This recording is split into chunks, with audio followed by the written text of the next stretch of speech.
Are you being hunted down by robotic trees? Then come get the 2007 Kia Spectra, the only family sedan that gets you away from robotic trees. Now available at Big Bill Hell's Used Cars, Baltimore's filthiest and the home of challenge pissing. It's funny we're having James Gunn do a Transformers parody, considering that he's best known for Guardians of the Galaxy. So I guess we'll never get Vindicators 8, huh?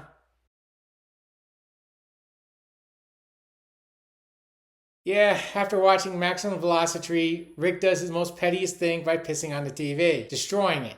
After which, he decides to go to Warner Bros. Studios, particularly James Gunn's office, and steal the script for the next movie. Now, of course, we get some bit of parody here. Like, for instance, the script has 3,000 pages, considering that general 2-hour movie has 820 pages.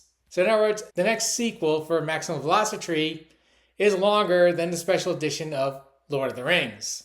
Now, of course, during the title sequence, Rick invents the Movielizer, in which simply turns the script right into a movie. Now, of course, let's face it, Rick does hate some annoying characters. You know, it's generally those annoying characters that just take over the entire picture, or show in some cases. Generally becomes a Mary Sue. Everything he says is correct, and all the other characters are stupid for even thinking about it.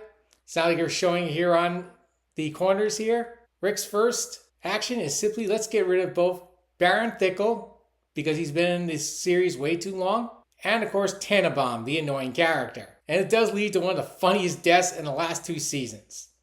When a gun just magically appears in Tannenbaum's hand, he's like, where's this gun come from? And while he's slipping with the gun, accidentally shoots Thistle, killing him instantly. I was kind of laughing at this one quite a bit. Particularly trial that happens right after, in which Tannenbaum was convicted of unlicensed murder. I don't know about you, but I want licenses for murder in 50 states and 10 provinces.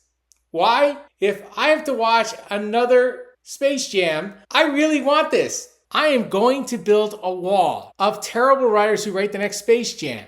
It's not like I'm referencing one of Zack Snyder's most famous movies, am I? By the way, he's in this episode too. Now, of course, they end up being Last Action Heroed into the picture themselves. And of course, Jerry has to help him. I do love the fact that the Robotrees start attacking for no apparent reason. And the one thing that's able to fight them off is a 2007 Kia Spectra. Talk about randomness. I even love the fact that they even shout out, "Look, a family sedan!" Now, I know some people on YouTube are wondering, what the hell is a sedan? I haven't seen one of these in years. Now, of course, we do get Schneider and Gunn talking about the fact they did a Superman movie. Both of them have. I also love the fact they bring up that Zack Schneider loves to work out, and the only thing he gets for breakfast or lunch is creatine. By the way, please take Adderall. It'll make you a great movie writer, right? Rick and Morty end up back at Thistle's grave and resurrect him through the magic of lightning, only to have zombie Thistle bite Morty, resulting in Rick killing Thistle, making this whole thing redundant. Luckily, Morty becomes the son of Thistle. It is funny that somehow Rick is able to commit a crime off screen, get into prison, and able to talk to Tannenbaum. The plan here is very simple. Morty kills Tannenbaum. Yeah, the funny part is, even though they had Tannenbaum kill Thistle, if they had read the entire 3,000-page script, they would have found out that Thistle was going to kill Tannenbaum, their annoying character. I wonder if he would have been convicted of unlicensed murder. Tannenbaum is somewhat psychopathic here, as in his body count is ridiculous. He's at least killed thousands of people, including 3 unarmed people we're about to talk about. Thistle being one of them. I do love the fact that Rick brings up the possibility of starting a prison riot, in which Tannenbaum's immediately enthusiastic about. After they blow up the prison full of prisoners and guards, they end up back in the Robotrees, who's, for some reason, very welcoming of a guy who just committed mass homicide. Now, of course, Morty, as Thunus Thistle, ends up reassembling Thistle's former entourage, including Samantha, who wants to heat up the polar ice caps. Now, of course, this leads to one of the funniest TikTok videos where Samantha actually talks like somebody on TikTok. We're going to destroy the polar ice caps because they suck! The Robotrees start attacking the headquarters of Thistle. It is weird that they know exactly where the headquarters is and never thought, maybe we should just start an attack and, wipe them out this time. And of course, it's here where they find out that Rick and Morty are working together.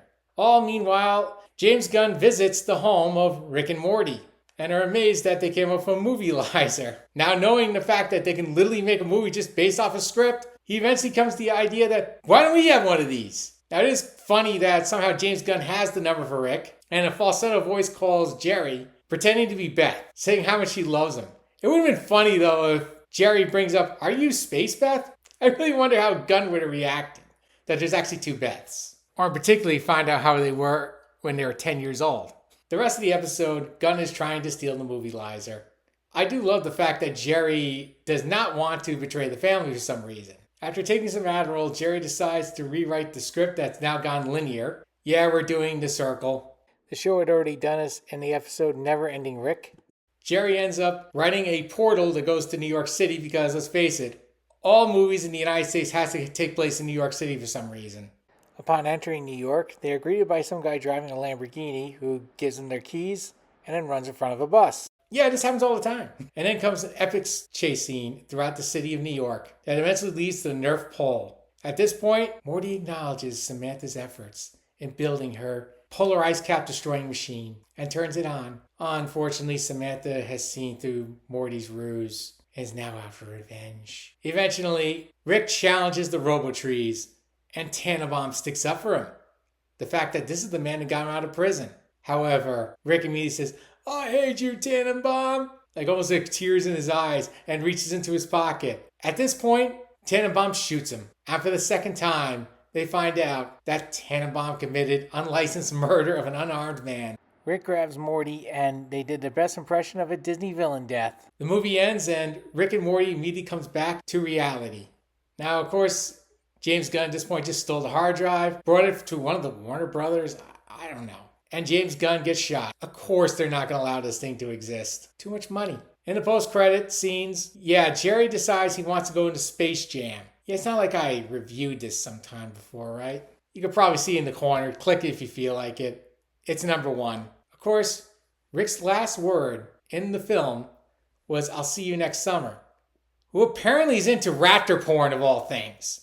Talking about random. Now, of course, if the next Space Jam had LeBron James being raped by velociraptors, okay, I might watch it. Here's another little silly Rick and Morty episode. And it's obviously to promote not just Superman, but the next Jurassic World movie. I really find the inclusion of James Gunn and Zack Snyder kind of necessary. I mean, yeah, granted, James Gunn was not an annoying special guest. But now that we see that they can actually come out with a machine that can rewrite a script or a story, I wonder if we can rewrite a manga, one that's gone over 100 chapters too long, a romance manga, finally give ending that people have been waiting for, or at least make some of it sense, and give the only logical conclusion and make all the fans happy. I did enjoy this episode. With that said, I'll have to see you next week for episode 8.